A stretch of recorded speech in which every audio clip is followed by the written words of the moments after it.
Hello students, welcome to Dhalsar classes. Previous lecture we discussed about intersubjectivity. Today we'll discuss another important concept given by Alfred Soos, that is typification and reciprocity of perspectives. Typification, जिसको हम हिंदी में प्रारूपीकरण कहते हैं, ये प्रारूपीकरण है क्या और इसकी जरूरत क्या है और इसकी क्या है, उस कंसेप्ट को समझने की जरूरी है।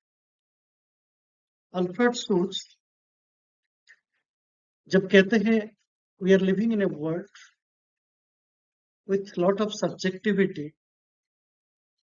इतने सारे जो व्यक्तिनिष्ठता है, हमारी सेंस को लेके हम लोग जब इंटरप्रेट करते हैं किसी भी ऑब्जेक्ट को या किसी भी घटना को, तो इतने सारे सब्जेक्टिविटी के साथ अगर हम रहेंगे तो फिर एक समाज को व्यवस्थित नहीं बना पाएंगे, तो एक केओटिक सोसाइटी क्रिएट होने की संभावनाएं बढ़ जाती है।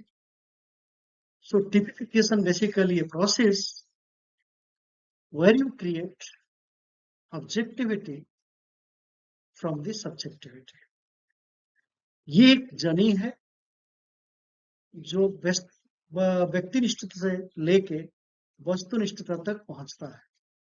Means there are differences in our interpretation, in our understanding.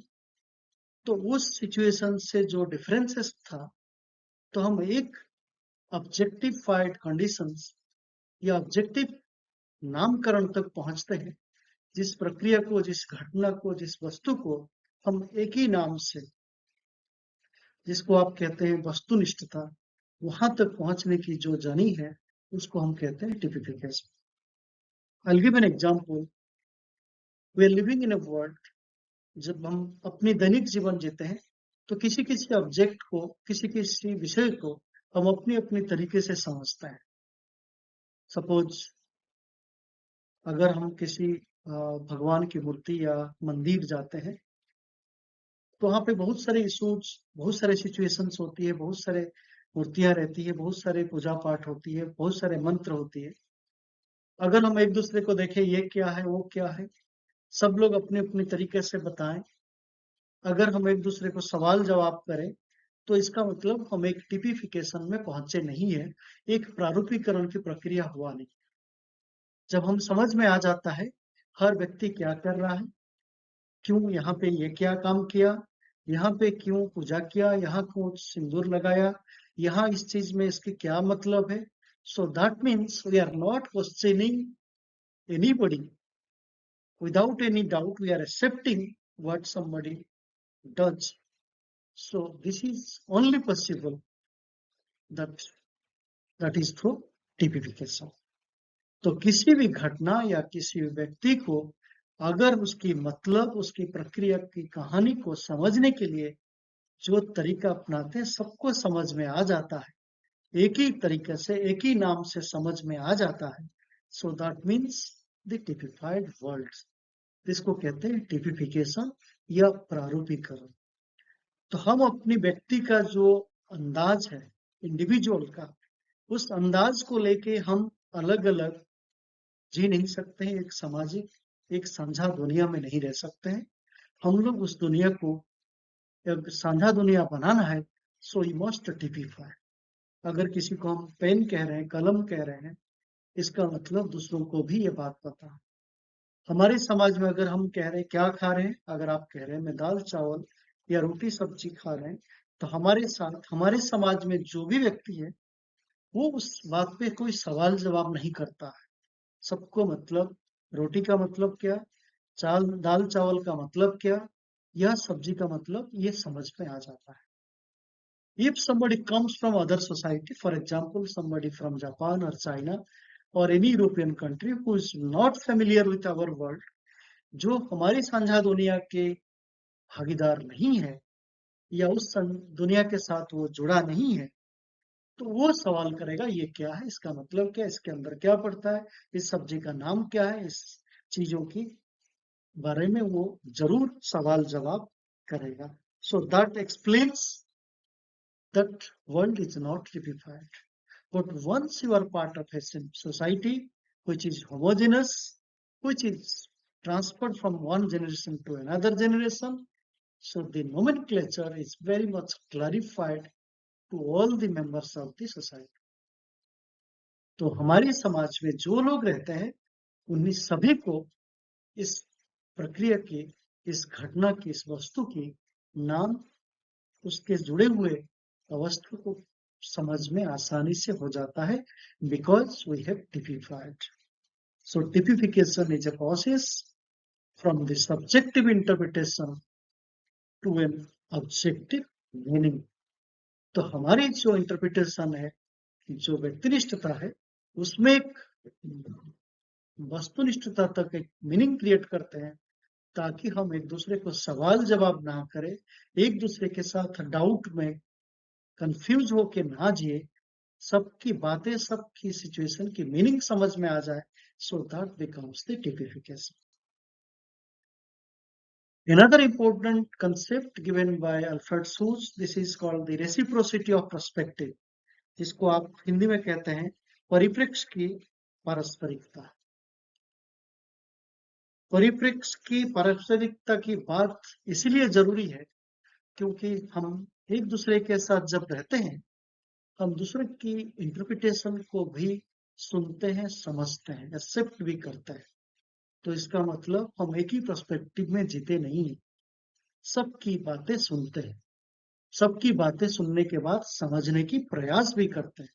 So that means if I am a postmodern giving a postmodern perspective, somebody else giving a feminist perspective, तो इसका मतलब दोनों अपनी अपनी विचार रखने में सक्षम है और हम दोनों के विचार को सुनते हैं और समझते हैं.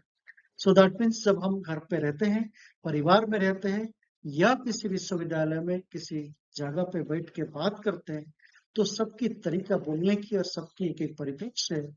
उस परिप्रेक्ष्य को सुनना और समझना और एक्सेप्ट करना, जानना, यह आपकी इंटरचेंजेबल हो जाता है. Because you feel that mind is not only one, others are also giving their one. So my perspective is important as well as theirs.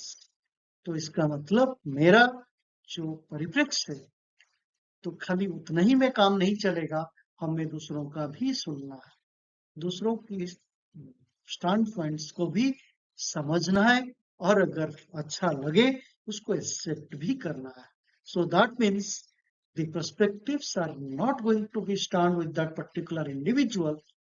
It can be interchanged, exchanged, and that is why it is important to understand that how the society with a diversity perspectives.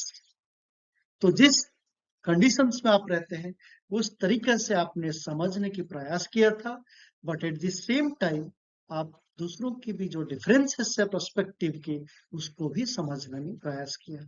So there are relevance of different perspective with respect to different times and situations. तो कभी कभी किस situation में कौन सी परिस्थिति में किस perspective, किस परिप्रेक्ष्य को आपने एक्सेप्ट किया और किस परिप्रेक्ष्य को आपने एक्सेप्ट नहीं किया, it is always depend on different times and space.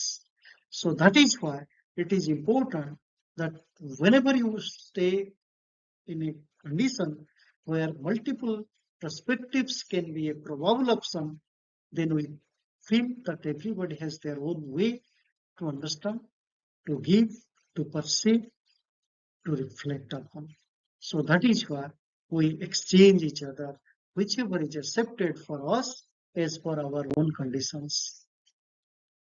तो ये जो रेसिप्रोसिटी की बात करते हैं, पर्सपेक्टिव्स की या परिप्रेक्ष्य की, तो हमारे कॉमन वर्ल्ड के साथ एक इनइक्वालिटी होता था, बट एक आइडेंटिटी भी क्रिएट हो सकता है और इस आइडेंटिटी इंटरप्रिटेशन तभी हो सकता है जब इसको हम टिपिफाइड करते हैं. तो मैंने आपको बताया था जो typification is required when we have multiple diversified subjective perspective और परसेप्शंस. तो सबकी अलग अलग नजरिया, विचारधारा को हम समझने की जो प्रयास करते हैं, and with in that we create a world which is shared, which is typified, and that becomes easy to create a systematic, orderly society. एक व्यवस्थित समाज को बनाने के लिए हम इसको शेयर्ड वर्ल्ड में कन्वर्ट करते हैं या टिपिफाइड वर्ल्ड को क्रिएट करते हैं. बट सूज ये भी कहते हैं कि हर मीनिंग, हर सिचुएशन सब व्यक्ति को जानकारी नहीं होता है. हम एक दूसरे के साथ जब इंटरेक्ट करते हैं, साथ रहते हैं, तो हम एक दूसरे के इंटरेक्शन के माध्यम से हर सिचुएशन को समझते हैं और हर सिचुएशन को समझने के लिए हम एक रेसिप्रोसिटी और पर्सपेक्टिव्स, जिसको कहते हैं परिप्रेक्ष्य की पारस्परिकता को भी इम्पोर्टेंस देता है. And this is where we understand that how the idea of Alfred Schulz is important to create a stable, systematic, orderly society. Thank you so much for watching answer classes. We'll continue Alfred Schulz in further lecture. Thank you.